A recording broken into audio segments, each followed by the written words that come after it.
chez moi dans mon nouvel épisode de podcast créatif.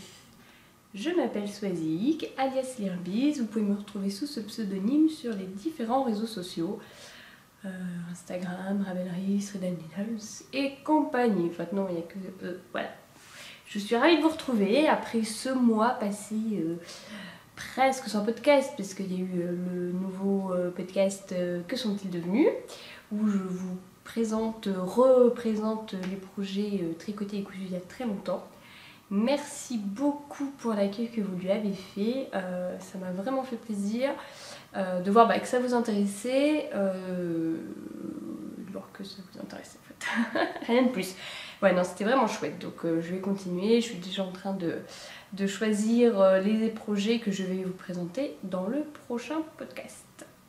Et je crois qu'il y a un épisode des Fiki aussi qui a dû tomber entre les deux. Bon, bref. Vous me voyez beaucoup sur votre télé ou sur votre ordinateur, mais bon, tant mieux. Alors, j'ai tenté d'allumer un feu, je sais pas du tout s'il va prendre ou pas. On va voir, ce sera la surprise. Alors, on va attaquer tout de suite parce que j'ai beaucoup d'objets terminés à vous montrer en tricot et en couture. Voilà, on s'est plaint la dernière fois qu'il n'y avait pas de couture, mais déjà je couds quand j'en ai envie ou pas, quand j'ai des choses vraiment importantes à coudre. Et puis voilà, les envies ça se commande pas. Et il y avait le tournoi de Knitich, donc forcément j'ai beaucoup plus tricoté que cousu. Bon, d'ailleurs nous avons perdu, Serpentaire a perdu en finale, mais c'est pas grave, on reviendra l'année prochaine. J'avoue que j'étais quand même bien dégoûtée, que je suis toujours dégoûtée parce qu'on a perdu à moins de 50 points. Sur un score de plus de 3000 points, donc c'est ridicule. Et puis surtout on avait moins de participants que Gryffondor et c'est ça qui a fait la différence et ça m'énerve, voilà, je le dis. Les nanas ou les mecs qui se sont inscrits et qui n'ont rien fait, alors qu'on les a relancés, le préfet et la préfète les a relancés 107 fois en finale. Ouais, je peux comprendre qu'on n'ait pas le temps, mais alors on le dit et on laisse sa place à quelqu'un qui a envie de participer. Mais j'ai fait mon plus beau score puisque j'ai tricoté 1107 mètres et vu tous les projets finis, vous comprendrez pourquoi j'ai tricoté autant. Enfin voilà, forcément j'ai beaucoup tricoté donc il y a beaucoup d'objets finis. Et mon feu est vraiment mort. C'est nul. Je vais faire quelque chose. Bon, les projets finis. On va faire la couture d'abord, il y en a moins. J'essaierai de penser à vous indiquer le temps pour retrouver le tricot. Alors, le premier projet fini que j'ai en couture, c'est ce petit knicker ou Bermuda qui est issu du livre C'est un garçon de Maud Vadon, alias Bisou Doudou sur Instagram. Donc c'est le Bermuda, que moi j'appelle knicker parce que quand c'est resserré comme ça sous le genou, pour moi c'est un knicker, surtout que voilà, c'est ouvert. Donc ça fait vraiment knicker. Que j'ai cousu en velours moutarde que j'ai acheté à la droguerie, qui est un velours côtelé qui est très fin, très souple et qui est très agréable à porter, j'imagine. Enfin, je ne l'ai pas porté donc j'en sais rien. Mais voilà. Alors, ce velours, ce knicker, je l'ai cousu pour faire une tenue complète pour mon grand avec un pull. Voilà. Que je vais vous parler juste après, enfin après en tricot quoi. Je l'ai fait en taille 3 ans, voilà, je me la pète un peu parce que j'ai trouvé des étiquettes de taille, voilà, 36 mois pour les intimes. La réalisation s'est faite facilement puisque c'était le deuxième que je cousais, le premier je l'avais fait en 2 ans dans un lainage tartan l'année dernière. Voilà, qui allait très bien à mon grand, puis je me dis je vais en refaire un. Moi j'aime bien l'hiver avec des chaussettes, ça passe bien quoi. Il est parti là, on va baisser un peu le...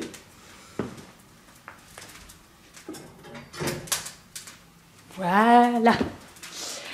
Donc je me suis pas posé 107 000 questions, je l'ai cousu, je l'ai mieux réussi que la dernière fois. Donc là il y a des petites poches, la doublure des poches elle est rouge, pourquoi pas, j'ai tapé dans mon stock. C'est des petits bouts, ça date de 2 ans je crois, la collection modèle tissu. Voilà, donc la fausse braguette qui en fin de compte dans le velours côtelé, elle est quel côté? Elle est là. Ça ne se voit pas du tout. Alors elle se voit en bas là, ici là un peu. Mais en fait ici elle est tombée entre deux traits de velours. Et donc elle se voyait pas. Et donc je suis passée, j'ai refait un point zigzag pour qu'elle se voie un peu plus. Mais bon, c'est une fausse braguette donc on s'en fiche. Les pattes sont beaucoup mieux réussies que l'année dernière, voilà. Tac, c'est un... J'ai pas fait de boutonnière, hein. Je ne me suis pas embêtée à faire une boutonnière là-dessus. Ce sera un truc qui sera tout le temps fermé. Donc voilà. Des boutons en bois, que j'avais du stock, voilà. Alors oui, on va en reparler. Et pour la ceinture, normalement c'est une ceinture élastiquée. Alors moi j'ai décidé pour faire un peu plus... grand chic, en fait j'ai fait 2 boutonnières à l'intérieur. J'ai fait des boutonnières, j'ai cousu des boutons et j'ai mis un élastique à boutonnière quoi, comme on trouve sur les vêtements du commerce. Vous voyez, comme ça on peut régler la taille. Et puis en fait j'ai fait pour que le devant ne soit pas froncé. Donc les boutons sont ici là, sur le devant. Comme ça c'est vraiment les côtés et le dos qui sont froncés et pas le devant. Je préfère. Voilà, bon je me suis pas embêtée, hein. J'ai cousu les boutons à l'arrache. De toute façon, il porte toujours avec une chemise ou un pull par-dessus, donc c'est pas très grave. Et donc, voilà, il n'a pas à percer son entrejambe, hein, c'est moi qui l'ai décousu, parce que je lui ai mis, et quand je lui mettais, j'aimais pas. Il y avait un truc qui allait pas, ça me plaisait pas. J'avais toujours envie de le remonter, en fait. Je me disais, c'est pas possible, qu'est-ce qui va pas? Et en fait, j'ai réfléchi, et je me suis rendu compte qu'en fait, c'était l'entrejambe qui était beaucoup trop basse. Donc j'ai comparé avec les vêtements que j'ai du commerce. Et donc pour vous montrer, je vais y arriver. Comme c'est décousu, c'est pas pratique. Voilà, là c'est l'entrejambe où elle devrait arriver. Et c'est là où elle est arrivée. Donc j'ai 2 à 3 cm d'écart. C'est pas sur ma tête qu'il faut faire le point. Voilà. Donc je l'ai décousu pour voir. Là c'est j'imagine le trait qu'il va falloir que je fasse pour recoudre depuis le bord quoi, pour récupérer l'entrejambe. Mais ça me paraît... Enfin voilà, faut que je m'y mette. Pardon. Faut que je m'y mette et puis voilà. Mais c'est quand même assez dingue. Alors je comprends pas parce que sur le 2 ans, j'ai eu aucun souci. Enfin le 2 ans lui allait vraiment bien. Nickel. Mais là, je sais pas. Vous voyez, il y a quand même beaucoup d'écart. Hein. Alors je sais pas si... Parce que là ça m'embête en fait d'enlever tout ça de tissu. Mais j'ai pas le choix pour récupérer l'entrejambe. Bon, faut que je m'y mette. Puis j'aimerais ne pas tout découdre. Donc en fait, il faut que j'arrive à récupérer... vous voyez la couture ici, là. Et comme il y a des fronces, bah, c'est un peu plus compliqué. Enfin voilà quoi. Bon, donc je lui ai mis qu'une seule fois et je lui ai pas mis beaucoup plus. Alors j'ai dû fermer un volet parce que j'avais trop de soleil, mais je pense que je vais le rouvrir. Voilà, c'est l'épisode où je vais tout le temps me lever. Parce que là ça fait une... C'est bizarre, la lumière est l'ombre.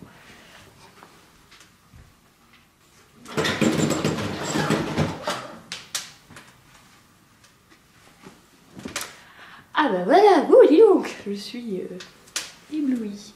On va peut-être d'ailleurs mieux les couleurs, hein. Voilà, de moutarde. Donc voilà, donc j'ai cette entrejambe qui est très très basse qu'il faut que je reprenne. Et sinon, il va vraiment bien, partout.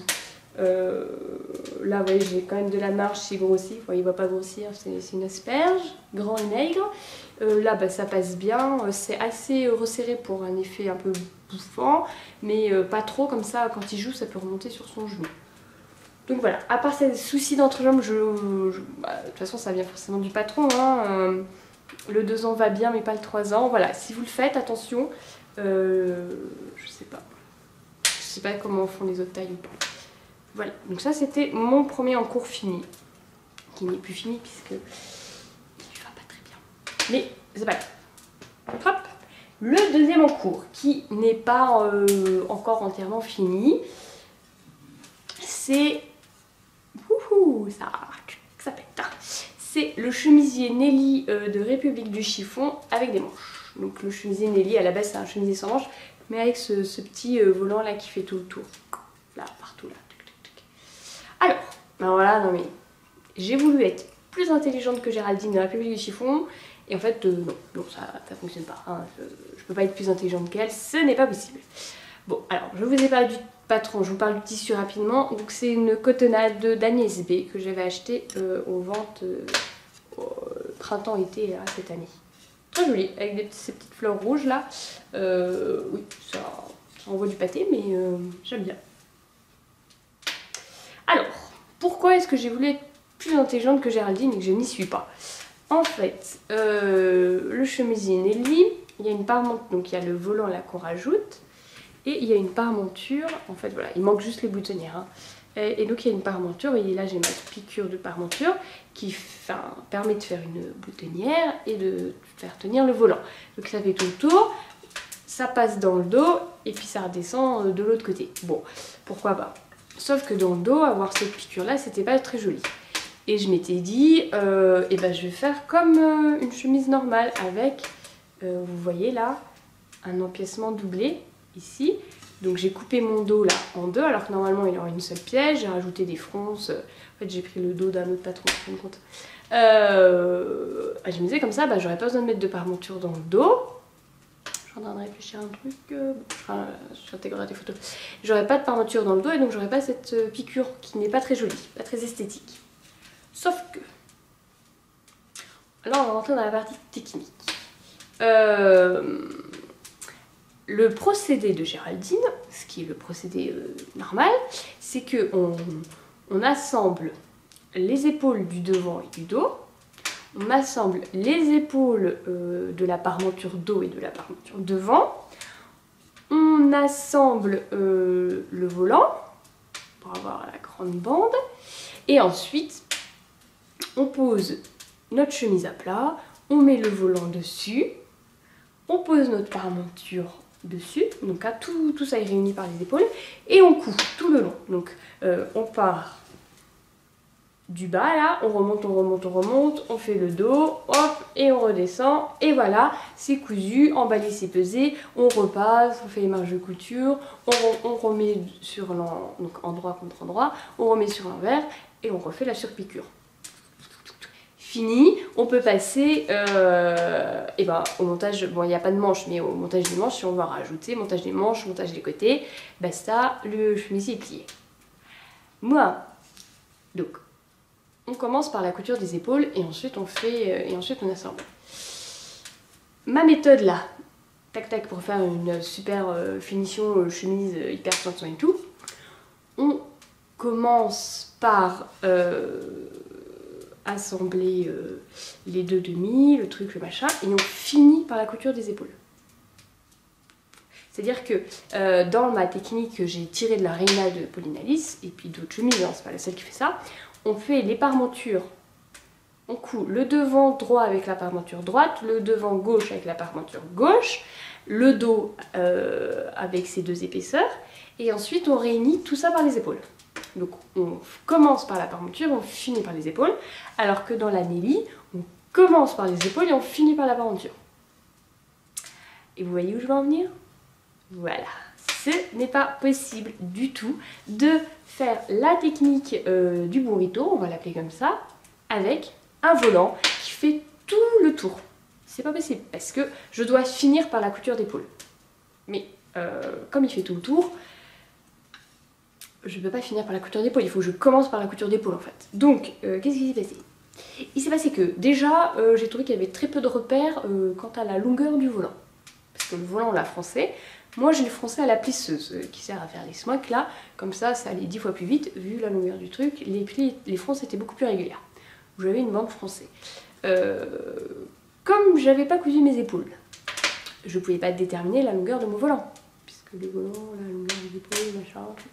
Donc j'ai dû faire une couture d'épaule, à peu près au bon emplacement.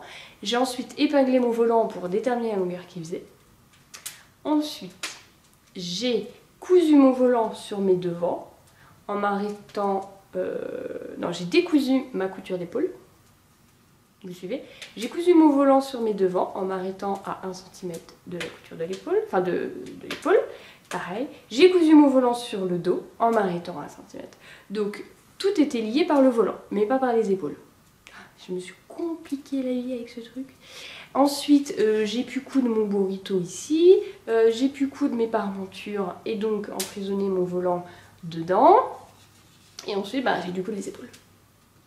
Sachant que tout était déjà coudu. Enfin bref, c'était un gros bazar que je ne vous conseille absolument pas de faire, qui donne un résultat absolument dégueulasse, excusez-moi de l'expression, et qui ne me donne pas du tout d'épaules, de jolies épaules. Voilà, en fait là j'ai un sorte de bourrelet, j'arrive pas à tirer mon tissu, enfin bon bref c'est n'importe quoi.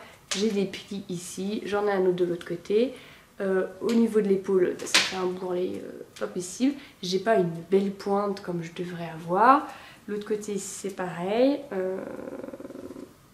Ça finit mal. Bon, le tissu est très chargé, donc je sais pas si vous verrez. Donc là, ici, ça me fait un truc dégueu. C'est pas... Voilà, donc ça c'est l'intérieur. Ici, là, c'est pas possible. J'ai passé 107 ans dessus, je me suis pris la tête comme pas possible pour un résultat dégueu. Donc mon épaule là, ma pointe en fait, qui rejoint le dos, l'épaule et le devant est ici. Voilà. Et c'est dégoûtant, il y a des plis partout, pas possible quoi.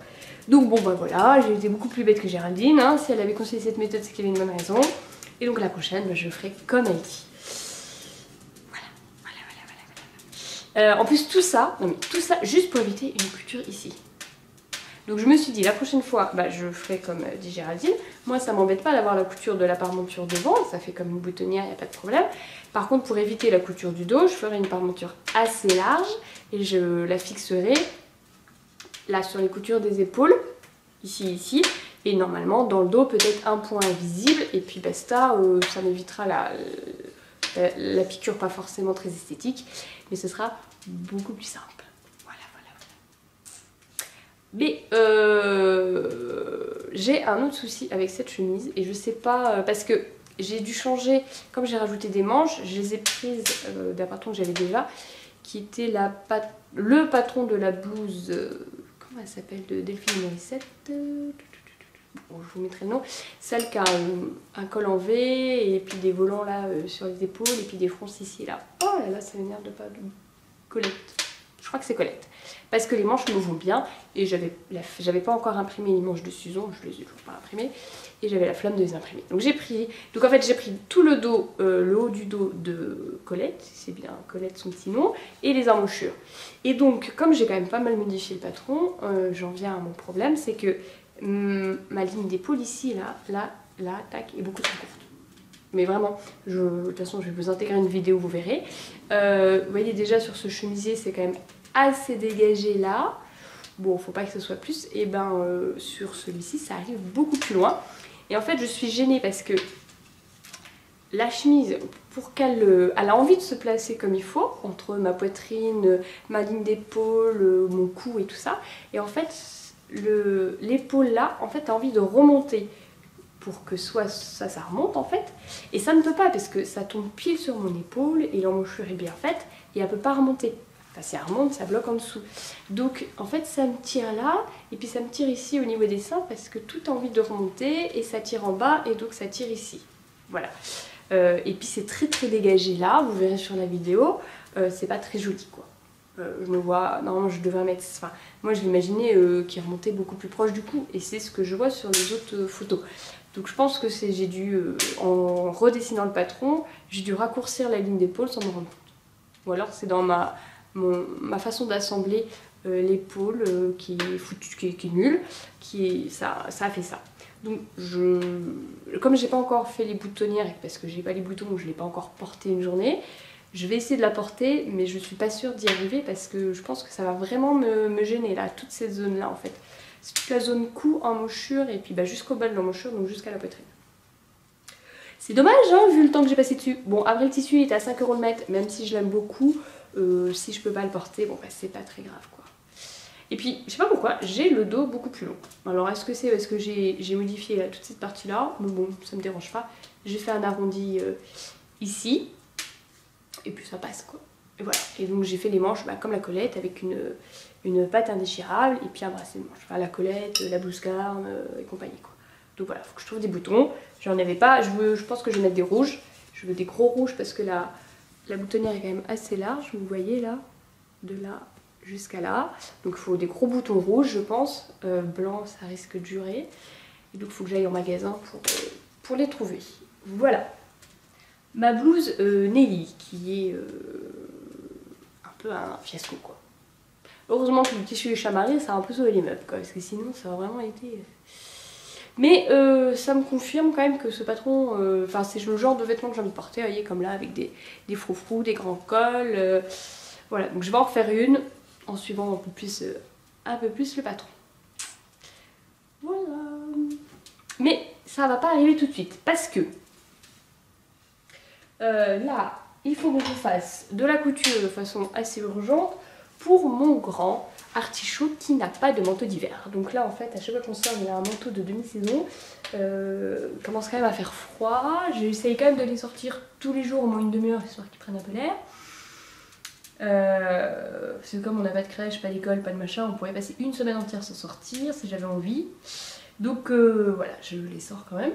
Mais là avec son manteau de demi-saison hyper fin, c'est un peu la cata. Donc j'ai prévu de lui coudre un manteau magnésium d'Ivan Soufflé. Je vous avais déjà montré le tissu principal, donc c'est cette flanelle là grise que j'ai acheté chez Ikati à Lyon, qui m'a l'air vraiment, je l'ai pas encore cousu mais elle m'a l'air de très bonne qualité, très fine. Comme elle est fine et que je vois quand même qu'il est chaud parce qu'il faut que ce soit un manteau d'hiver, j'ai acheté du molleton chez Mondial Tissu, donc au mètre, donc je l'ai pas pris, hein, c'est du molleton, donc je vais le tripler, donc je vais faire flanelle, molleton et l'intérieur. Je craquais mon slip puisque j'ai acheté du Liberty. Voilà. Le Adelaja, je sais pas quoi là, je sais pas quel coloris c'est, je vous le trouverai et je vous le mettrai. Voilà. Il est bleu et gris, argenté. Il y a même des endroits qui brillent un peu. Enfin voilà, il est vraiment. Enfin c'est le Adelaja, c'est du Liberty. Et puis avec de la flanelle grise, ça va, je trouve hyper bien. En fait j'ai un peu craqué parce que je l'ai trouvé à Mondial Tissu. Voilà. Ils vendent du Liberty. Donc j'étais assez étonnée parce que Mondial Tissu depuis une ou deux collections faisait des imitations de Liberty. Clairement, hein, c'était clairement des imitations. Il n'y a pas que Liberty qui copiait, mais bon. Et donc là je vais voir vers le petit rayon cotonnade qui était assez peu fourni. Ils avaient beaucoup de lainage, de choses diverses, mais en coton, j'étais un peu déçue pour trouver une doublure. Et puis je vois des trucs qui ressemblaient mais comme 2 gouttes d'eau à du Liberty. Je me dis mais c'est pas possible quoi. Je touche le tissu, c'est la qualité Liberty, je dis mais c'est pas possible. Ils en sont pas arrivés à ce stade là de copiage quoi, de copie conforme. Enfin j'étais un peu impressionnée, je me disais quand même c'est du faux, ils ont quand même vachement bien réussi quoi. Et puis ils sont quand même c'est un petit peu osé quoi de leur part. Et puis je demande à une vendeuse, elle me dit non, c'est du vrai Liberty of London. Ah oui, vous en vendez maintenant? Oui. Bon, elle avait pas envie de me causer, donc elle n'a pas répondu plus que ça. Mais ils vendent du vrai Liberty à 26 € le mètre, donc le même prix qu'ailleurs. Et donc bah j'ai craqué, et puis j'ai acheté du Liberty. Voilà. À la base, je pensais pas mettre aussi cher dans sa doublure, mais bon, c'est pas grave, c'est un beau manteau. L'idée c'est qu'il fasse aussi le petit frère derrière, donc autant prendre des tissus de qualité. Et voilà. Et donc ce que je vais faire, c'est qu'en fait, je vais matelacer le Liberty avec le molleton. J'avais envie. Donc il faut que je m'en occupe. Je vais le matelacer, comme ça le molleton il va bien tenir. Et puis pour être sûr en fait que le molleton accroche pas sur la flanelle, parce que donc, je triple le manteau, donc je vais avoir une épaisseur de flanelle, une molleton et une de Liberty. Puis comme j'ai un peu peur qu'il est froid quand même, je vais mettre une doublure antistatique. En fait, je vais matelacer le molleton en 3 épaisseurs. Je vais faire la doublure antistatique, le molleton et le Liberty. Et comme ça, ça rajoute une épaisseur de tissu, donc ça fait l'oignon, quoi. Donc je me dis, ça va encore plus rajouter au niveau de la chaleur. Et ensuite, ça évitera que le molleton accroche sur la flanelle. Et puis comme ça, le manteau aura quand même, je pense, un beau tombé, puisque la flanelle sera en contact avec la doublure antistatique. Voilà. Dites-moi si c'est une bonne idée ou pas. Mais j'ai très peur en fait que ça accroche et que le manteau tombe pas comme il faut. Donc je vais faire le manteau magnésium d'Ivan Soufflé et je vais copier le manteau que le prince George d'Angleterre portait à Noël dernier. Voilà, je vous mettrai une photo. Je suis très fan de ces looks. Donc je vais faire un manteau longueur la plus longue je pense. Je pense que je vais faire entre la médium et la longue. Parce que la médium me paraissait un peu courte sur son manteau de mi-saison. Mais la longue, j'ai peur que ça fasse vraiment trop long. Donc je vais peut-être couper entre les deux. Je vais faire un simple boutonnage. Je pense que je vais pas faire des poches plaquées. Je pense que je vais faire des poches pas spoilées, enfin intégrées. Alors il y a le soleil qui revient, donc ça va faire des effets de lumière assez dingues.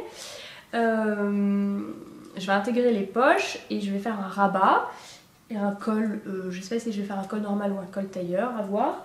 Mais tout ça et une martingale dans le dos, je vais le faire. Voilà. Vive la lumière, mais là je vais pas le faire dévoiler. Je suis allée acheter à la droguerie du velours noir. Voilà, du velours côtelé noir, tout simple. Qui accroche toutes les merdes. Voilà, c'est du velours. Donc en fait c'est le même que le moutarde, hein, sauf qu'il est noir. Voilà, donc je vais faire ça, j'ai pris un tout petit coupon. Voilà, bon bah c'est du noir. Là il est. Je vais y arriver. Voilà, du noir quoi. Ouais, là je suis dans l'ombre, hein, mais je pense que le soleil va vite partir. Voilà, tac tac tac. Ça devrait faire un manteau chic, chaud et confortable. Voilà. Donc là, il faut vraiment que je m'y mette cette semaine. En plus, si je veux matelasser la doublure, ça va me prendre un peu. Ça va rajouter du temps. Et je me disais entre le à l'intérieur, ça m'énerve cette lumière, mais bon tant pis. Entre la doublure et puis la flanelle, là, je crois que j'ai du passepoil en cuir que j'utilise pas, que je vais peut-être mettre, ou je mettrai un passepoil noir pour rappeler le velours noir de l'extérieur.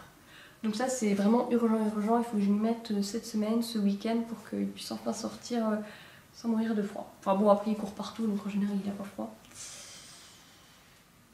Voilà, c'est un gros morceau, mais j'ai hâte de le faire parce que la dernière fois que j'avais cousu un manteau, j'avais vraiment aimé, et bah, une vanne soufflée c'est quand même trop cool quoi. Et quand j'étais à Mondial Tissu, j'ai aussi acheté ça. Voilà. C'est un coton de Noël, noir, blanc et doré, avec des étoiles, des cerfs, des têtes de cerf, des écureuils, des étoiles, des petits pois, des sapins, enfin voilà. J'en ai 4 mètres parce que je vais leur coudre un pyjama de Noël. Je vais prendre le pyjama Arthur de Citronnier que j'ai déjà, dont je vous en ai parlé dans le premier épisode de Que sont-ils devenus. Un chacun. Et ça leur fera un pyjama pour l'hiver parce que je commence à être un peu juste en pyjama. Et en plus, comme ça, le matin, quand ils ouvriront leur cadeau, ils seront tous les deux habillés pareil dans un pyjama kitsch de Noël. Oh, j'adore. Au début, je me disais que j'allais leur coudre un pull kitsch de Noël en disant je vais trouver un lainage kitsch chez Mondial Tissu, je vais leur coudre. Sauf que je sais que ce pull, ben, je leur remettrai plus jamais. Alors qu'un pyjama, il est pas si kitsch que ça, j'adore le tissu. Et puis pour le mettre tout l'hiver, et puis les hivers prochains, et puis ce sera cool quoi. Voilà. Donc faut que je fasse le manteau, et puis après il faut que je me mette au pyjama. Bon, j'ai jusqu'au 23 décembre, mais il faut pas que je traîne parce que c'est quand même. C'est dans un mois, un peu moins d'un mois. Un manteau et 2 pyjamas, en plus c'est des pyjamas quand même un peu travaillés. Voilà. Donc. Mais bon, le tournoi de Teach est fini. Je perds des fils, ça tombe bien, on va pouvoir vraiment se remettre à la couture. Voilà, ça c'est la couture. Un beau morceau, hein. On va passer au tricot. Et alors là, le tricot, j'espère que je vais pas trop vite, mais j'ai quand même beaucoup de choses à vous montrer.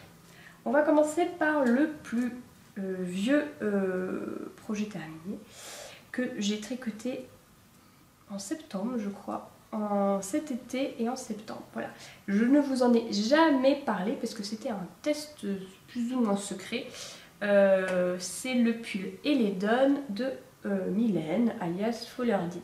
Donc elle nous avait dit de ne pas mettre de photos sur les réseaux sociaux et ce genre de choses, donc je ne vous en avais pas parlé. J'ai testé ce pull en taille 3 ans, j'imagine, la plus grande taille, de toute façon c'est pour mon grand.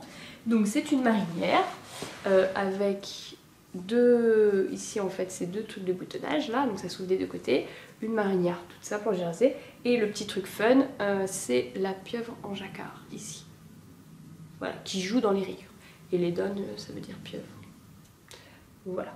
Donc une petite bordure point mousse en haut, en bas et sur les manches. Et pardon, c'est pour ça que j'avais fait le clicker. Voilà, guitare, le truc machin.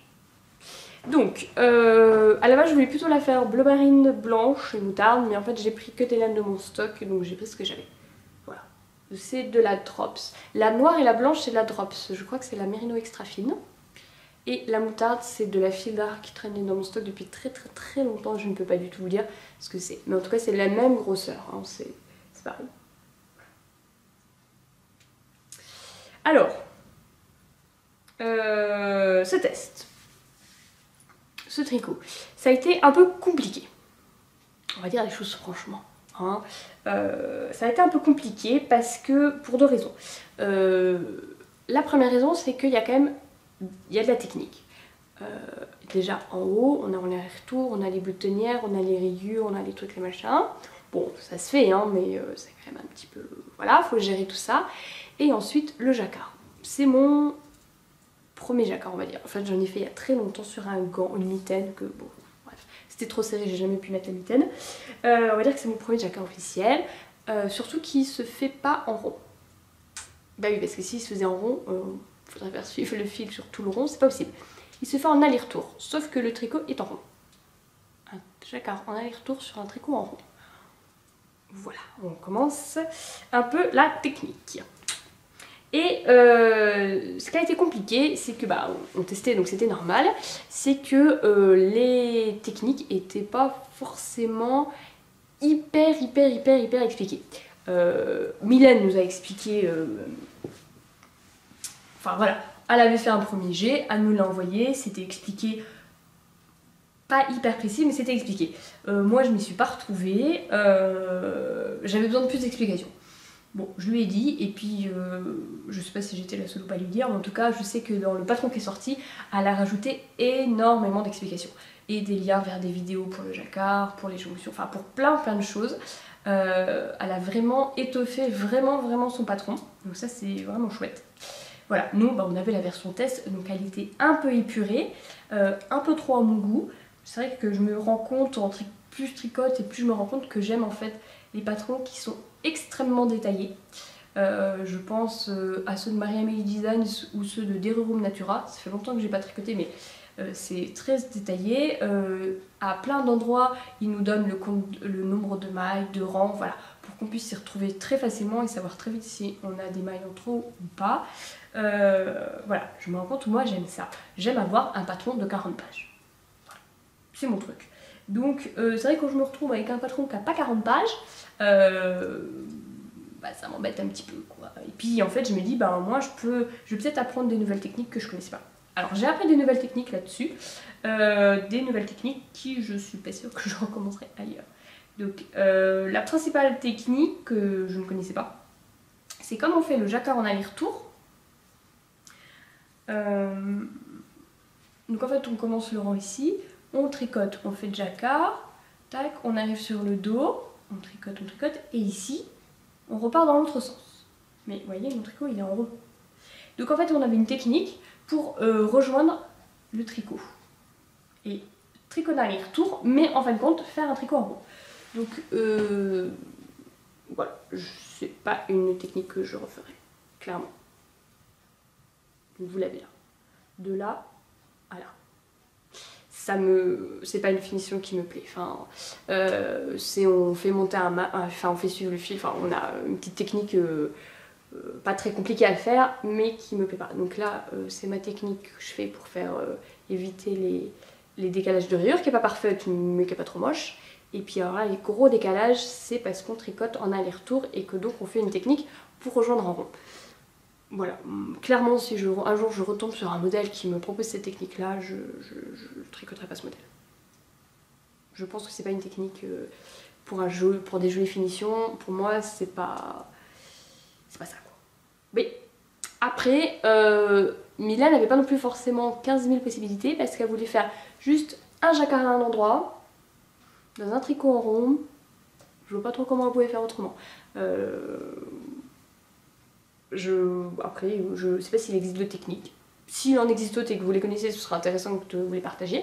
Mais pour faire... J'adore l'idée de son pull. Vraiment, la petite rayure et ici là-haut, la petite pieuvre là qui joue dans les rayures. J'adore l'idée. Le design est vraiment hyper chouette. Mais cette technique de tricoter un aller-retour pour joindre en rond, non, non, ça m'a pas plu. J'aime pas, enfin voilà, le résultat final me convient pas. Je suis peut-être chiante, hein, je suis peut-être un peu trop carré sur les finitions, mais ça me plaît pas trop. Voilà, c'est un peu, c'est dommage parce qu'en fait il y a que ça, c'est quoi, c'est sur 4 cm là en haut, là d'ici 4 cm, mais ça m'a bloqué sur ce pull. C'est bête, hein, faut pas chercher à comprendre. Mon jacquard. En fait, j'avais tellement peur de tricoter trop serré que j'ai tricoté trop lâche. Voilà. Bon, en plus, là, il rebique un peu. Donc, j'ai des mailles qui sont vraiment trop lâches. Surtout là, ici, là, par ici, là et là. C'était pire avant blocage, ça s'est quand même bien rattrapé. Mon envers, c'est ça. Mais pour vous dire, tellement j'ai tricoté lâche, il est où? Voilà. J'ai un fil là, dans mon jacquard, qui ressort parce que j'ai laissé 10 fois trop de fil. Voilà. Et encore j'ai essayé de le... J'ai retiré un peu sur les fils à côté et les mailles pour répercuter parce qu'à la page j'avais encore plus de longueur de fil. Voilà. Tellement j'avais peur d'avoir un jacquard trop lâche. Mais à part ça, les jonctions sont bonnes, ça fait pas de trous. Bah, le dessin se voit bien quand même. Et je trouve que mon envers, je sais pas si c'est très académique ce que j'ai fait parce que j'ai un peu fait comme je le sentais. Mais il est pas si moche que ça. Voilà.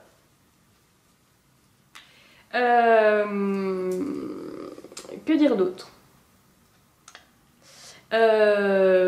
Il faut que je le reprenne très légèrement. Ah oui, juste, les finitions c'est du poids mousse. Je les ai respectées parce que c'était le patron, mais j'aime pas ça. Je trouve pas ça joli. Voilà. Et il n'y a pas de diminution sur les manches. Alors pour les petites tailles, les bébés c'est très bien, mais pour les grandes tailles, ça mériterait des diminutions. Donc je pense que... En fait, je vais le reprendre parce qu'il est trop court. Les manches et le corps sont légèrement trop courts. Alors en fait, je pense qu'il s'est détendu au lavage, il a pris en largeur. Donc, et là, je pense que mon grand est entre le 3 et le 4 ans. Donc, pour du 3 ans, ça irait très bien. Mais comme mon grand est entre les deux tailles et qu'il a pris en largeur, là, je lui mets. Il est limite court au corps et aux manches, mais il peut le porter. Mais si j'ai envie qu'il le mette tout l'hiver, et puis peut-être début du printemps, je vais le rallonger. Comme ça, il va être un peu grand maintenant, parce que l'ampleur est un peu grande là actuellement, il est un poil trop d'ampleur pour lui. Mais au moins je suis sûre qu'il va le porter tout l'hiver. Donc en fin de compte, je pense que je vais arriver sur un 3 ans et demi à la fin. Donc il faut que je... Et puis je vais détricoter, et puis je vais mettre des gouttes. Voilà, en bas. Parce que le poids mousse s'évase un peu, je trouve. Ça s'évase toujours un peu. Et je trouve pas ça forcément très joli. Donc je vais rajouter 1 à 2 répétitions. Pour être sûr qu'il soit vraiment grand et pour qu'il le porte le plus longtemps possible. Voilà. À part ça, bah écoutez, je peux vous dire que le design il est top. Et que ce genre de pull pour mixte en plus, filles ou garçons, avec toutes les versions des testeuses, vous verrez qu'il est vraiment mixte. Il n'y en a pas 15 000 sur Ravelry, donc lancez-vous parce que ça donne, cette petite pieuvre, elle donne vraiment tout le cachet au pull et c'est vraiment, vraiment chouette. Et ce petit rappel de rayure là-haut, j'adore. Voilà. Et ce que j'aime bien aussi, c'est que l'encolure, elle n'est pas bateau. C'est pour ça d'ailleurs, c'est la seule question que j'ai posée à Mylène avant de commencer le test, c'est est-ce que l'encolure est bateau ou pas? La fille qui n'a rien à savoir du reste. J'aime pas les encolures bateau, comme je mets toujours des chemises dessous, il faut que l'encolure soit quand même assez proche pour que ce soit pas moche. Et l'encolure pour ça est vraiment chouette. Voilà. Donc un bon patron, mais bizarrement, je suis un peu mitigée dessus à cause de la finition quand on fait le jacquard en aller-retour. Mais c'est bête, hein, parce que le reste, il est chouette. Mais je suis restée bloquée là-dessus, en fait. Et comme je suis un peu tête de pioche, j'arrive pas à passer outre. Mais je lui mets. C'est quand même un de ses seuls pulls en vraie laine, parce que les pulls du commerce, c'est de la fausse laine. C'est de l'acrylique. Donc comme il n'a pas de manteau d'hiver, je lui mets ce pull et je sais qu'il a bien chaud avec. Parce que la Merino Extra Fine est quand même bien chaude. Voilà. Ensuite... on va attaquer et j'ai encore 3 autres projets finis. Alors, j'ai fini mon rose gold. Et il est énorme. Voilà.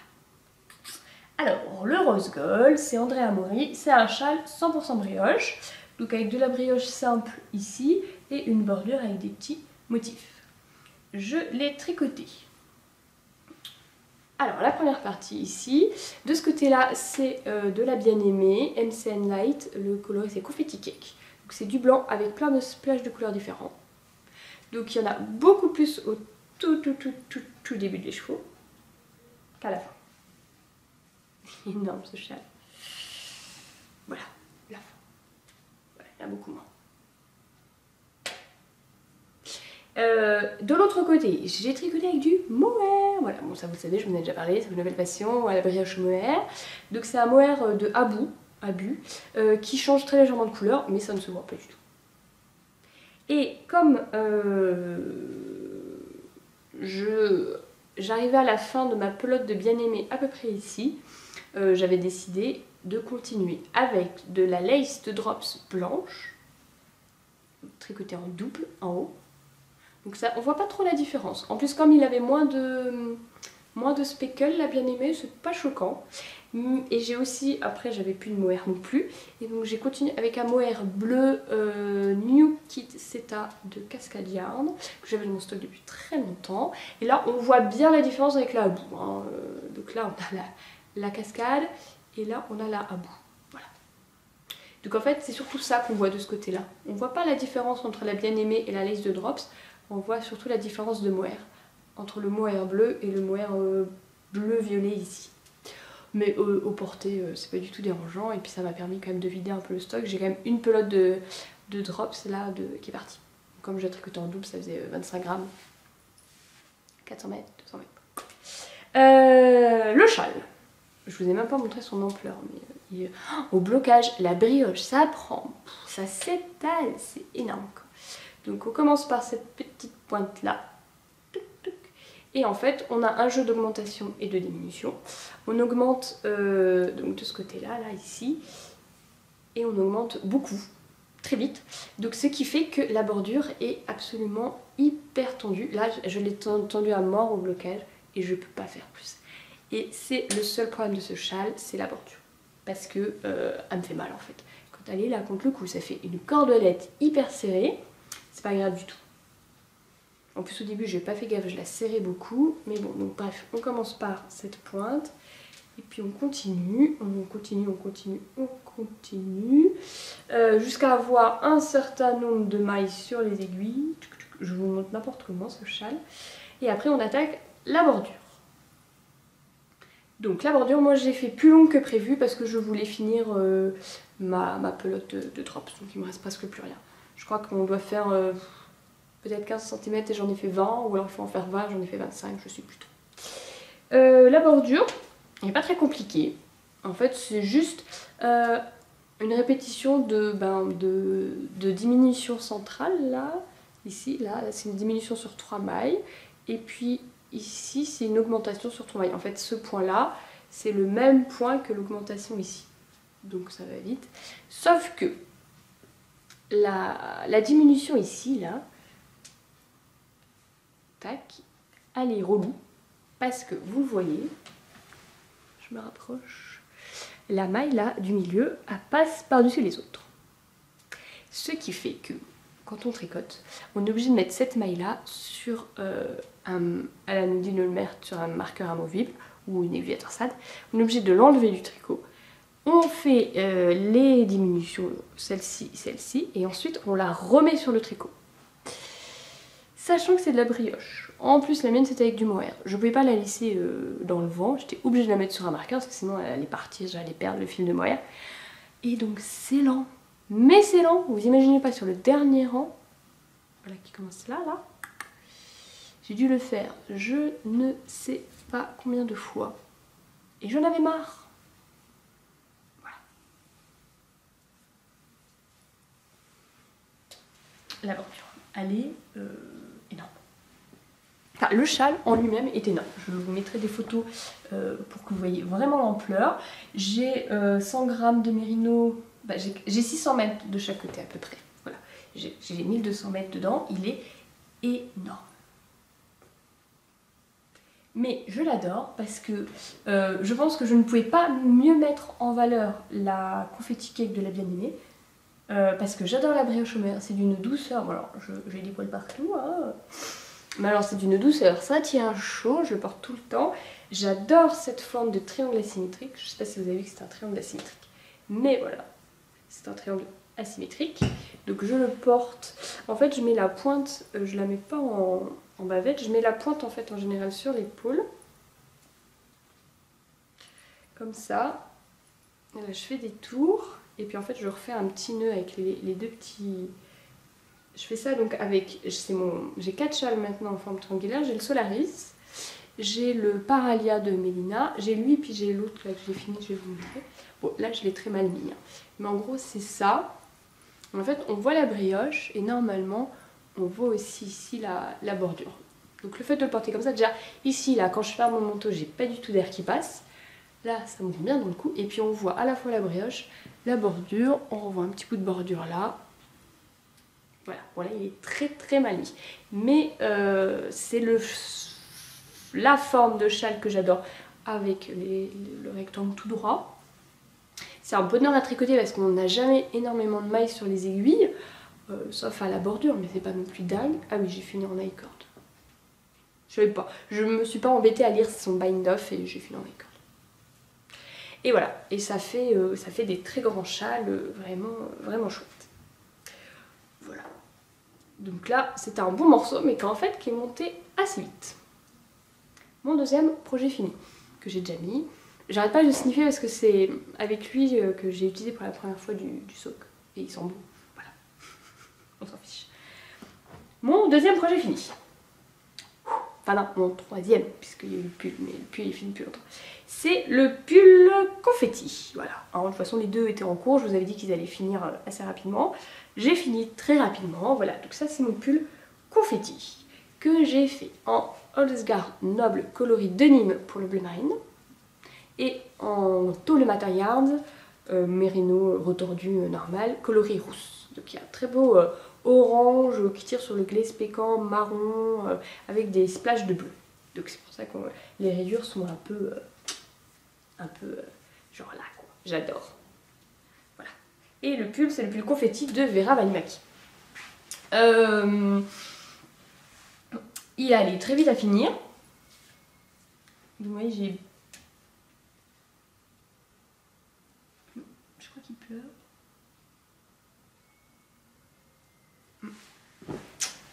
Allez, le pull confetti. Donc c'est un top down raglan avec des détails assez sympas puisqu'on a des rangs raccourcis. Donc vous voyez la zone bleu marine ici est plus grande que devant qui permettent de creuser un peu l'encolure. Je vous l'ai déjà dit, faites attention si vous le faites parce qu'elle nous fait commencer la couleur contrastante directement après le dernier rang raccourci. Et vous voyez, ça fait remonter ici là, tac, ça fait une petite pointe. Donc si vous le faites, faites un tour de plus en couleur principale et ensuite commencez la couleur contrastante. J'aime bien parce que les raglans sont très larges, j'aime beaucoup. Et puis après, il part en forme A, il s'évase en fait, il s'évase. Moi j'ai fait beaucoup moins de diminution que prévu, et j'ai quand même déjà très large. J'ai fait des diminutions tous les 12 rangs, au lieu de... c'est beaucoup moins normalement. Mais en fait, vous le verrez peut-être, dans les filles qui ont, ça se voyait bien, la Holzgarn Noble est beaucoup plus fine en fait qu'une figurine normale. Et vous voyez que en fait j'ai 4 rayures de bleu marine pour 2 rayures de rousse. Alors qu'on a l'impression que c'est des 2-2. Et en fait, non, comme ma bleu marine est beaucoup plus fine, elle montait beaucoup moins vite. Et donc c'est pour ça que j'ai fait tous les 12 rangs parce que j'ai dû faire beaucoup plus de rayures que sur un pull avec 2 figurines de même grosseur. Voilà, on va jusqu'en bas, hop, on fait des côtes torse, c'est des côtes torse un peu particulières, mais j'ai mal lu le patron donc j'ai juste fait des côtes torse normales. Et puis ensuite on reprend les manches et puis on tricote. Moi j'ai fait beaucoup plus de diminution qu'elle parce qu'en fait elle en disait presque aucune. Et puis j'aime pas les manches larges, surtout sur un pull ample. Et on finit avec des côtes torse. Alors, 2 soucis. Le premier c'est qu'il est trop long. Et encore, je me suis arrêtée avant. Alors déjà il y a un souci dans le patron parce qu'elle pas sur le schéma technique où elle donne toutes les mesures pour les tailles, elle dit que la longueur totale est de 40 cm, mais dans le patron, elle dit de tricoter le corps jusqu'à 40 cm, sous les embouchures, hein, et ensuite de faire les côtes. 2 pouces de côte, je sais pas, 4 cm de côte, je sais plus. Donc déjà de base, il y a une incohérence, et ensuite 40 cm c'est hyper long. Donc moi je crois que j'ai moins, il est trop long. Donc j'ai regardé l'autre jour, il faut que je détricote et que j'enlève 2 répétitions. Ouais, c'est ça. Donc en gros, il faut que je détricote jusqu'ici là. Bon, c'est pas énorme, 2 ou 3 répétitions, je sais plus, mais il faut que je les enlève. Et ensuite, le deuxième souci, c'est que, oh j'ai des cheveux et tout, machin, c'est les côtes torse. Les côtes torse, c'est pas du tout élastique. Et comme moi, bah, je passe ma vie à remonter les manches. Sur tous mes pulls, j'élargis toujours ici, là, la bande de côte, parce que je la remonte, machin, truc. Et en général, bah, comme c'est des côtes normales, quand je les rabats ici, bon, ça sera j'ai du commerce, mais on voit le truc, ça reste un peu large, mais ça se remet. Mais là, comme c'est des côtes torse, le truc, il part en chou-fleur, quoi. Donc quand je le remets sur mon poignet, ça fait un chou-fleur, on a l'impression que la manche est hyper large, c'est très moche. Donc je vais détricoter. Je pense que je vais les rallonger un petit peu, parce qu'elles sont un poil courtes. Enfin, en fait, quand j'essaye, et ça me le fait avec tous les pulls, et toutes les chemises, tous les pulls que je tricote et toutes les chemises que je couds. Quand j'essaye le pull tout seul, sans rien dessous, la longueur est nickel. Voir c'est limite un poil long. Les chemises, pareil, je l'essaye toute seule, elles me vont bien. Mais quand je mets chemise plus pull, je pense que, comme c'est la vraie laine, ça accroche avec le tissu par rapport au gilet du commerce. Et en fait, j'ai toujours les manches trop courtes. Le seul où j'ai pas les manches trop courtes, c'est mon gilet aux gazeuses en bordeaux. Mais parce que quand je l'essaye toute seule, les manches, elles m'arrivent ici. Mais quand je mets avec une chemise, elles m'arrivent bien. Donc il faut vraiment que je fasse des manches très longues, très très longues, pour que quand je les porte avec une chemise, bah, elles m'arrivent pas ici, quoi. Là, truc insupportable. Donc je vais les rallonger un petit peu et puis je vais faire des côtes normales. Donc en bas et en haut sera des côtes torse et puis les manches sera des côtes normales. Mais au moins ça me permettra de ne pas avoir des manches qui finissent en fleurs à la fin de la journée, quoi. Limite je ferai peut-être même des diminutions juste au début entre le jersey normal et les côtes pour bien resserrer. J'aime bien d'ailleurs les finitions du gilet Ezea de Marie-Amélie Design qui en fait font un bouffant normalement, mais en fait le bouffant est tellement petit, ça ne se fait pas, mais ça fait des côtes très resserrées qui tiennent vraiment au poignet et c'est très agréable. Donc je vais peut-être m'inspirer de ça pour les finitions de mon pull confetti. Voilà, donc je n'ai toujours pas porté parce que je ne l'ai toujours pas repris. Comme c'était une Stitch, et c'est pas très fun de détricoter, donc il va attendre un petit peu. Voilà. Mais sinon, j'adore les couleurs et il tombe hyper bien. Il est assez serré à la poitrine. Moi, j'ai fait une encolure vraiment petite. Hein. Je pense que j'ai pris la plus petite taille, donc j'adore. Avec un col de chemise, ça rend hyper bien. Et puis dès qu'il sera à la bonne longueur, ça va être parfait. Avec une chemise bleu marine, ça passera. Et pour rester dans les mêmes couleurs, je vous montre mon dernier projet terminé, qui est, je pense, le projet que j'ai tricoté le plus vite possible et le projet que j'aime le plus de tout ce que j'ai tricoté au monde. On n'est pas du tout dans les mêmes couleurs. Hein. Alors qu'est-ce que c'est? C'est ta Madeleine. C'est un châle en brioche avec du mohair. La fille qui n'est pas du tout obnubilée par la brioche avec du mohair. Et je dirais même plus, c'est un châle, c'est un triangle asymétrique. Voilà, comme le rose gold. Alors, les laines. Je voulais faire de la brioche ton sur ton. Donc, j'ai du caramel, du chat qui tricote que m'a offert Grimouton pour mon anniversaire. J'ai tricoté ma laine et t'as pas tricoté celle que je t'ai offerte pour ton anniversaire. J'adore cette laine. Quand je l'ai mise en cake, j'ai l'impression de voir un pot de miel. Alors, c'est pas du tout du caramel, mais pour moi, c'était un pot de miel. Elle est superbe. Et de l'autre côté, j'ai... On voit rien, mais ça, c'est vraiment ton sur ton. C'est du henné que j'ai acheté à By Night. Donc c'est By Night Création, c'est du mohair. J'aurais peut-être dû vous prendre le cake parce que alors là on ne le voit pas du tout. Qui est en fait un peu plus foncé. Voilà, là on le voit bien. qui est à peine plus foncé mais qui rend hyper bien. C'est vraiment un ton sur ton. Et donc c'est du mohair teint en henné qui a aussi des reflets. Donc c'est bleu. Voilà. C'est beau les couleurs. Pourtant la couleur je pense que c'est bonne. Donc voilà, c'est un henné, du mohair teint en henné qui est très beau, qui est extrêmement pelucheux. Mais alors déjà quand j'ai bobiné mon cake, j'en avais partout. Et là, je l'ai tricoté en 10 jours. Voilà, j'ai tricoté 800 mètres de laine en 10 jours. J'ai jamais fait aussi rapide.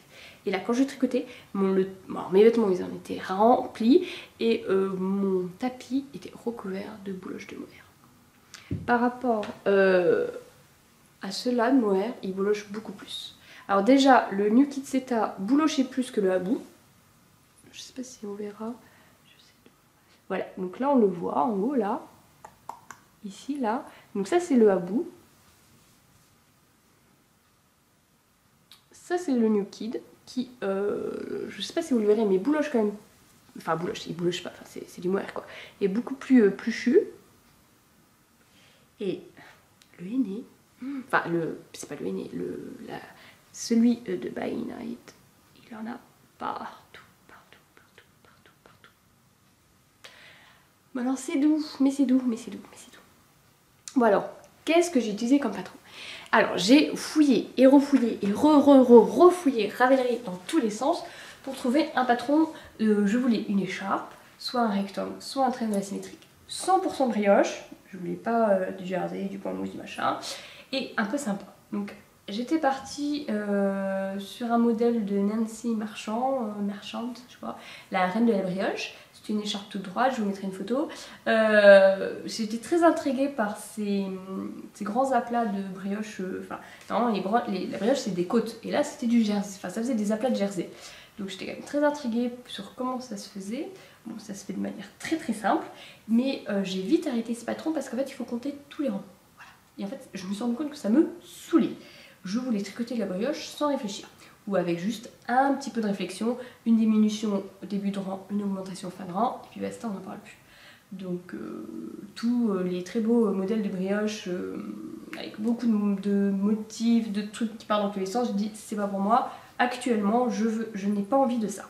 Je n'ai pas envie de réfléchir. Et vous verrez, ça va se répercuter sur mes encours. Et j'ai cherché, et je suis tombée sur le Phoenix Rising, je ne sais jamais. En fait, mon problème en anglais, c'est que je ne sais pas comment on prononce le i. Pour moi, le i c'est iPhone. Et en fait, non. Des fois c'est un i et des fois c'est un i. Et je ne sais jamais comment le prononcer. Donc on va dire que c'est Rising. Bon, Phoenix Rising, la résurrection du Phoenix. La photo du chat n'était pas hyper parlante, mais c'était un triangle asymétrique. Et surtout, il y a des torsades. Je m'étais dit, hey, ce serait pas hyper cool de faire des torsades dans de la brioche? Et j'ai trouvé le patron. Donc, Grimoto, elle me fait, non mais j'ai jamais vu de torsade sur de la brioche, ça doit pas pouvoir se faire. Si, ça se fait, Voilà. Et donc, ce patron, on démarre d'ici. Bon, après c'est un triangle asymétrique, hein. On fait des augmentations, des diminutions et une torsade en bordure, tout le long, et on finit sur une bordure où ce n'est que des torsades. Voilà. Donc, alors, je parle dans tous les sens, mais c'est pas grave. Donc, je vous ai dit le nom du patron, le nom des laines. Il y a du mohair qui vole partout. Il est méga plucheux. Si vous aimez pas la pluche, il faut pas acheter le mohair de By Night. Si vous aimez la pluche, il faut acheter celui-ci. Alors, le patron pour moi est encore mieux que le Rose Gold. Voilà. Pour moi, le Paria, c'était le 2.0 du Solaris, encore mieux que le Solaris. Et pour moi, le Phoenix Rising, là, est encore mieux que le Rose Gold. Deux raisons à ça. C'est que... je vais reprendre le Rose Gold. Déjà, je trouvais que le Rose Gold était très long. En fait, on diminue d'une maille tous les 2 rangs et on augmente de 3 mailles tous les 2 rangs. Donc, vous voyez, c'est que il faut faire beaucoup de chemin, enfin, il faut beaucoup tricoter avant de commencer à avoir une bonne ampleur. Vous voyez, Là j'ai pas beaucoup d'ampleur en fait, hein. Il est pas très large. Tac tac tac tac. Il faut monter beaucoup pour avoir beaucoup d'ampleur. Alors, je pense que je vais prendre une photo, je vais les poser l'un sur l'autre pour que vous puissiez voir les différences. Alors que lui, on monte quand même beaucoup plus vite. Enfin, il prend de l'ampleur beaucoup plus vite.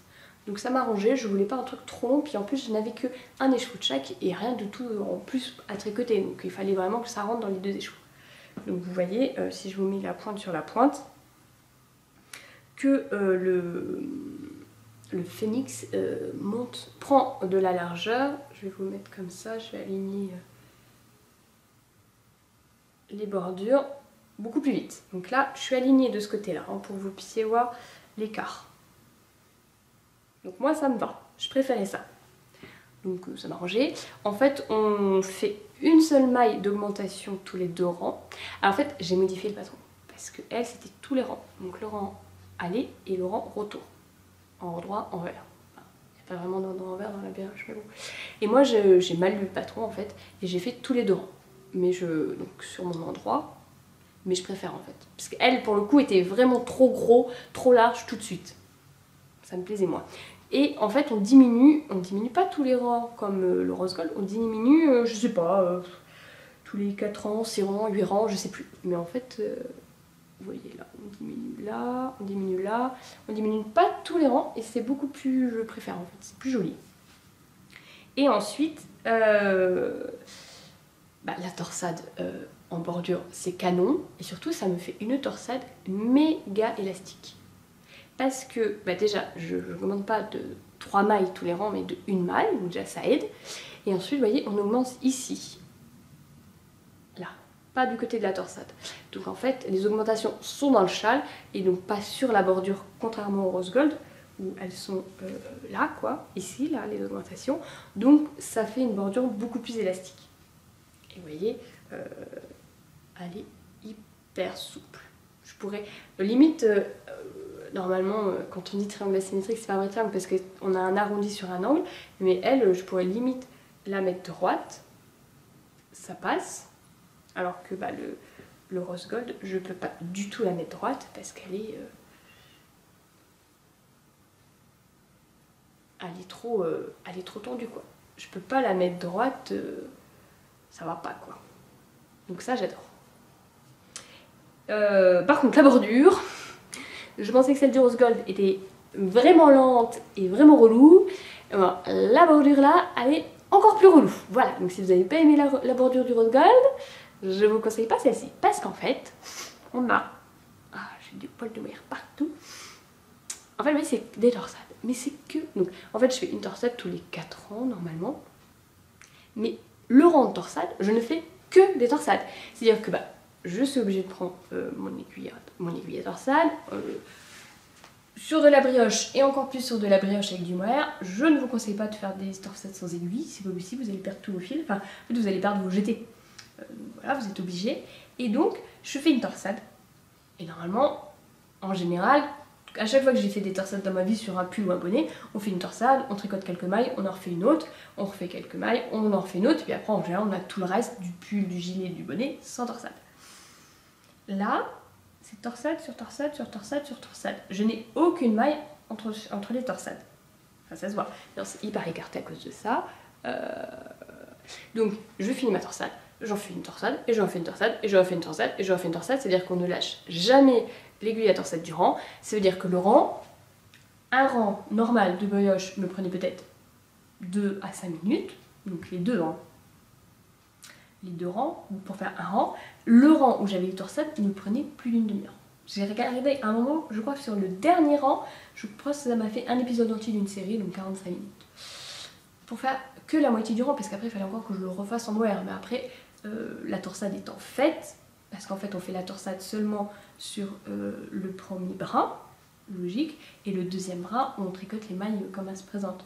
Mais comme elles sont un peu toutes tirées, qu'il y a des jetés, qu'il faut récupérer les jetés qui sont perdus, machin, c'est un peu compliqué.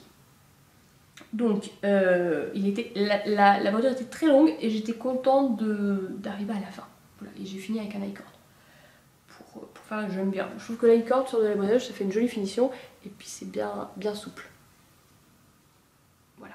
là on voit bien la couleur du caramel qui est vraiment hyper beau.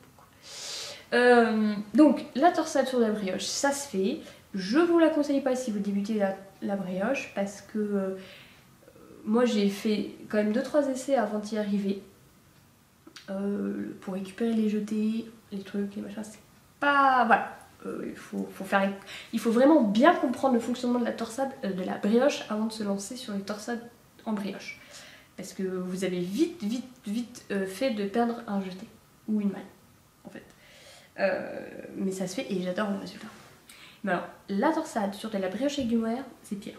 Je ne sais pas, j'ai perdu je ne sais pas combien de mailles dans ma torsade là de bordure, voire ma torsade de bordure finale.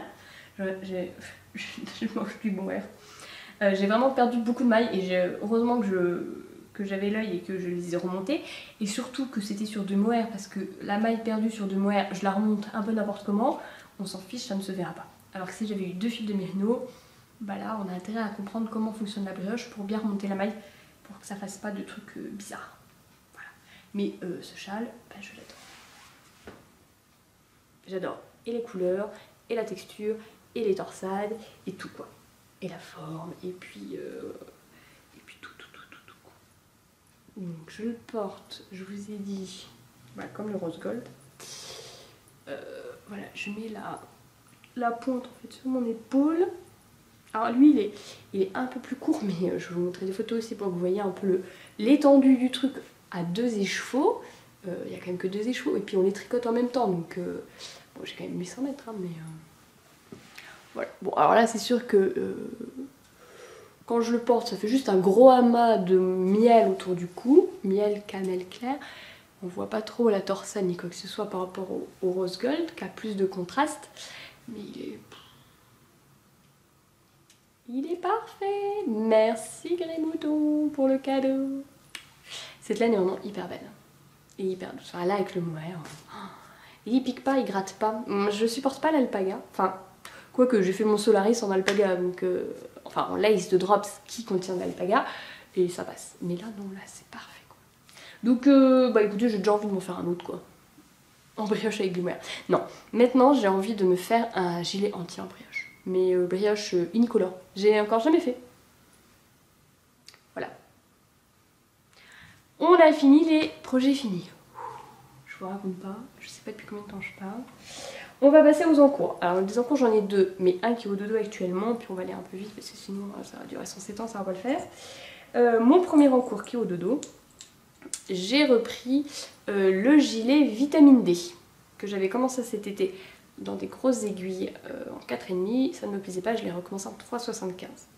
Alors le vitamine D c'est de HD Kiermaier, si je ne me trompe pas, c'est un gilet avec des pans asymétriques.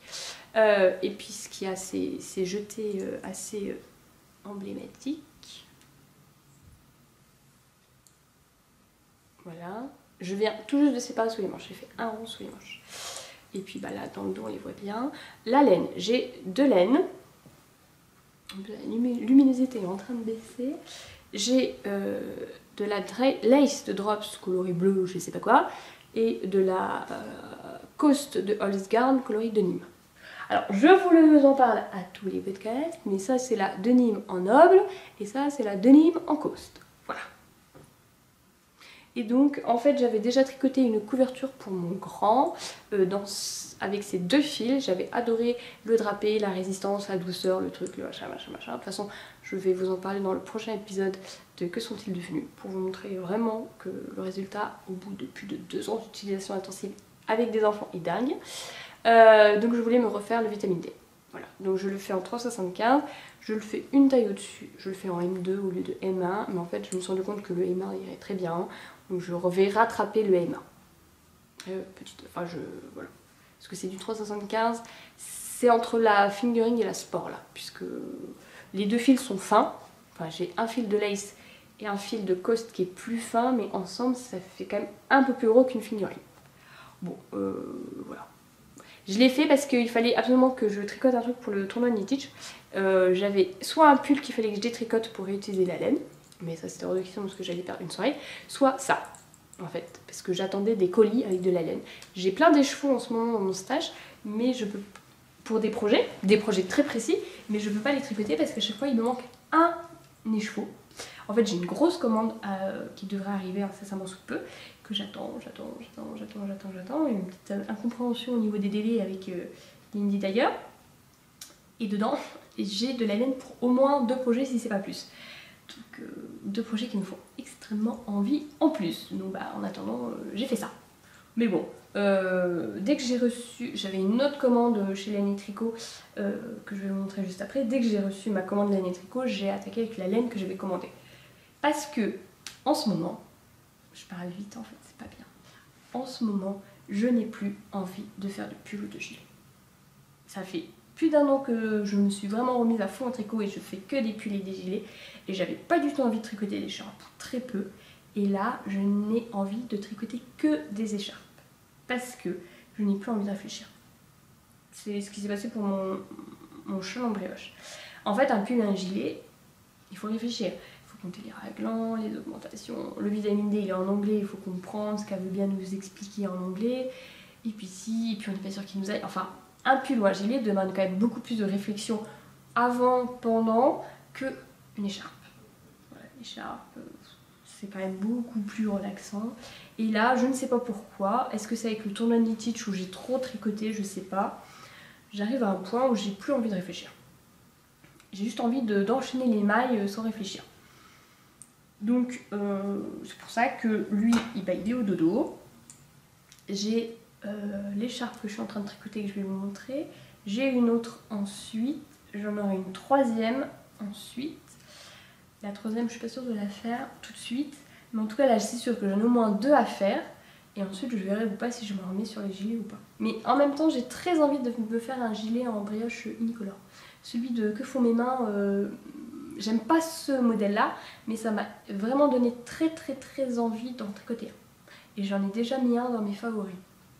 Je crois qu'il a que les devants en brioche. Peut-être pas le dos. L'idée, ce serait d'avoir le dos et les devants en brioche et les manches en jersey, quoi. Parce que les manches en brioche, je suis pas sûre que... Bon. Voilà. J'ai pas du tout la laine pour, donc je vais déjà tricoter toute la laine que j'ai, et puis ensuite on verra. Bon. De toute façon, j'ai un châle que je dois récupérer à l'AEF, enfin les laines pour un châle que je dois récupérer à l'AEF. Donc voilà, lui pour l'instant il est au dodo, je suis allée jusqu'à la séparation des manches. Après, je ne comprenais absolument pas ce qu'elle me racontait, donc je dis bon allez, il va retourner au dodo. Et puis bah, le jour où je le reprendrai, je serai contente d'avoir séparé les manches. J'aurai le corps à faire, ça ira très vite. Et mon encours, que j'aime absolument d'un amour dingue, c'est un châle, une écharpe que je voulais faire depuis très longtemps, que j'avais déjà commencé une fois, que j'avais arrêté parce que les laines ne me plaisaient plus. Et je l'ai recommencé. C'est le... Ah, le Inara Wrap d'Amba O'Brien. Voilà. Donc je l'avais découvert sur le podcast de Macri il y a très longtemps. Je m'étais acheté de la laine Drops Merino Extra Fine pour le faire, celle qui est entre autres partie dans le pull du petit. Et en fait ça me plaisait plus parce que j'avais fait un dégradé de noir à gris clair et de bleu. J'avais déjà eu des soucis dans le dégradé de bleu parce que j'arrivais pas à trouver des couleurs qui allaient bien ensemble. Et ensuite la laine me paraissait trop grosse et j'aime pas. En fait, j'aime vraiment le rendu de la figurine. Et dès qu'on passe en sport ou en déca, j'aime beaucoup moins. Donc j'avais laissé tomber. J'avais acheté 10 pelotes de drops à 2 €. Bon, ça m'a pas coûté 3 bras. Et puis c'est le genre de pelote que je réutilise dans des projets. Pour des cadeaux de naissance. Mais j'avais toujours cette Inara qui me trottait dans la tête. Et puis à chaque fois que je voyais des gradientes, parce que je me suis dit en fait pour le faire il faut acheter des packs de gradientes qui ont été teints vraiment dans l'idée gradiente quoi, parce que sinon trouver 10 laines pour faire 2 gradientes, on aura toujours des écarts de teint, ça ira pas. Donc je regardais toujours les gradientes et puis à chaque fois c'était quand même très cher et puis je sais pas, c'était pas les couleurs qui me plaisaient et puis ci et puis ça. Et puis l'autre jour j'étais sur le site de Laine et Tricot, je regardais une nouvelle marque de laine, voir un peu ce qu'elle faisait, la Snail Yarn.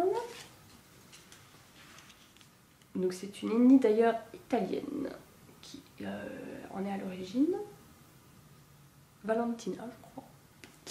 Et elle avait des mini skeins, des gradientes. Alors, oui, c'est des gradientes. Elle a soit des gradientes unicolores, soit des gradientes style Finger Faint avec des speckles et tout. Ou alors, c'est pas forcément des gradientes, c'est des mini skeins, donc c'est 5 échevaux qui font 100 grammes. Et puis des fois, elle a un assortiment, un camailleux de couleurs. Voilà, donc allez voir. Le prix, c'est 28 € l'ensemble, donc c'est un prix qui me paraissait correct pour le travail qu'il y a dessus quand même. Comme plus de travail de teindre 5 mini échevaux qu'un seul gros. Et j'ai craqué sur deux lots. Donc j'ai un lot, ça va être, je vais essayer de vous les montrer comme ça, parce que comme je suis en cours de tricotage, bah, j'ai pas les pelotes. J'ai un lot de gris bleu jeans. Alors les tons clairs, c'est ça, donc c'est vraiment gris. Donc ça c'est celle que je suis en train de tricoter, et ça c'est les deux plus clairs. Et j'ai déjà tricoté les deux plus foncés, parce que le inner wrap, c'est on tricote une section point mousse, une section dentelle, et après on passe à l'autre couleur. Donc ces deux sections-là sont déjà plus claires que celle-ci. La fin, c'est vraiment un bleu jeans gris, hein. Mais là, c'est vraiment gris. Voilà. Donc j'avais ces 5 écheveaux-là. Je vous montre pas les autres parce qu'il me reste 2 grammes à chaque fois. Enfin, je peux vous les montrer, mais ce sera pas très... Voilà, il me reste ça à chaque fois. Donc ça, c'est la plus foncée, ça, c'est la plus claire. Si vous voulez voir avec les 5 autres. J'adore parce que les couleurs sont hyper proches en fait. D'ailleurs, quand je suis le soir, j'ai du mal des fois à discerner laquelle est la plus foncée. Voilà, donc ça, j'avais un gradient ici. Alors, je vais récupérer la laine que je tricote, je vais remettre les deux autres dans le sac. Et ensuite, j'ai un gradient. Ça sera plus simple de vous le montrer. En fait, je les mets dans 2 sacs différents pour pas tout mélanger. Parce que ça se débobine très vite, ce genre de choses. Je vous le mets dans l'ordre. Le de ça, l'ordre, j'en sais rien. Oh, je me suis trompée là. Et ensuite, j'ai celui-ci. Alors, le gris, c'est couleur scale. Non, scale, c'est pas possible, ça veut rien dire.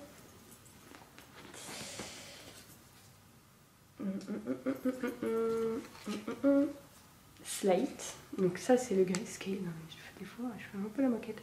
Coloris slate. Et celui-ci, qui est vraiment... C'est pour celui-ci, en fait, que j'ai acheté le truc. C'est sur celui-ci que j'ai craqué. Coloris laine. Donc on part vraiment d'un sorte de gris pécan à un sorte de beige hyper clair, hyper beau quoi.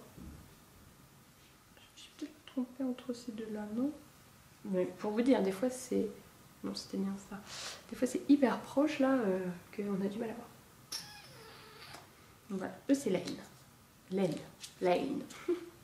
Donc c'est de la single. Bon, moi je suis pas très fan, mais bon, tant pis. J'adore les couleurs, c'est la single. 100 grammes pour les 5 échevaux. Alors, faut que je réfléchisse pour les ranger comme il faut. Si vous avez remarqué, je tricote pas du tout le inara comme il faudrait le tricoter. Puisque moi je les tricote droit. Tous les wraps d'Amber O'Brien sont penchés. Donc on fait une diminution au début de rang et une augmentation en fin de rang. Ou l'inverse, on s'en fiche. Suivant le sens dans lequel ça part. Et puis normalement il est beaucoup plus large. Sauf que je l'avais commencé avec... déjà j'avais décidé de faire une répétition de dentelle en moins. Donc voilà, cette section là j'en avais fait une en moins sur mon premier châle. Et je l'avais fait pencher. J'avais tricoté, j'avais réfléchi. Je me suis dit j'ai quand même moins de laine que prévu. Parce que mes mini échevaux, il y a moins de métrage, j'ai 366 mètres pour 100 grammes au lieu de 400 mètres, c'est pas beaucoup. Donc je me suis dit, la section de dentelle, il faut vraiment qu'elle soit complète. Je peux pas faire qu'elle soit pas complète. Le point mousse, si j'ai un rang en moins, c'est pas grave. Donc j'avais commencé par une section de dentelle. Je m'étais dit, si j'arrive à peser chacun de mes échevaux, en plus c'était pendant une knit-teach, donc c'était parfait. Je me dis, idéalement, il faudrait que je garde 1 gramme pour les 2 rangs. On fait 2 rangs dans la couleur contrastante, enfin de l'autre gradiente. Il faudrait que je garde 2 grammes pour faire ça et ça.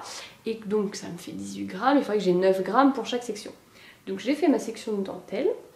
Et là, je pèse la laine. Et j'étais à 7 grammes. Il me restait 7 grammes. J'étais là, ouh là, ça va pas le faire.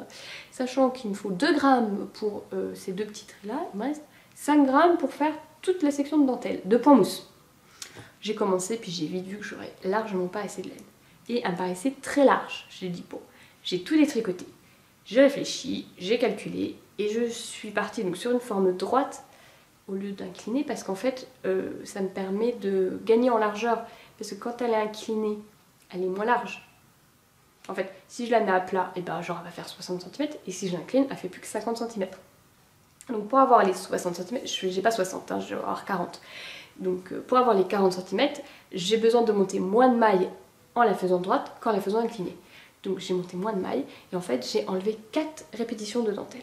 Donc 4 répétitions, 1, 2, 3, 4. J'ai enlevé tout ça.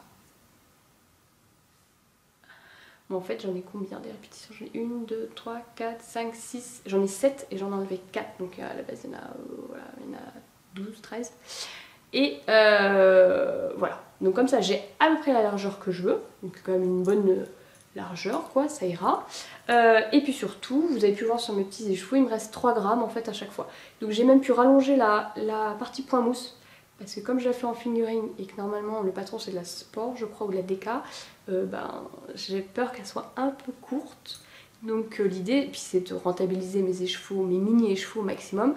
Donc j'ai fait plus de points mousse. Vous voyez, c'est pas choquant, hein. Donc si j'avais fait ce que disait le patron, ça aurait été vraiment court. Ensuite j'ai toute ma section dentelle complète, j'ai même rajouté un rang de jersey. Et puis voilà, et donc il me reste assez de laine pour me faire mes 2 petits rangées ici quand je serai à l'autre couleur. Donc je pense que j'ai quand même bien rentabilisé la laine. Je vais pouvoir quand même, je pense, bien tirer dessus là. La dentelle et le point mousse sont quand même assez extensibles. Mais elle risque d'être un poil courte. Mais en même temps, les couleurs sont tellement belles que je la porterai quand même, quoi. Regarde. C'est trop beau. Je l'ai commencé... Quand est-ce que j'ai commencé? Mardi soir. Puisque j'ai fait mon premier essai le lundi soir. Nous sommes... Non, j'ai commencé lundi soir et on est mercredi. Voilà, donc je pense faire une section de couleurs par jour. Ça va très vite.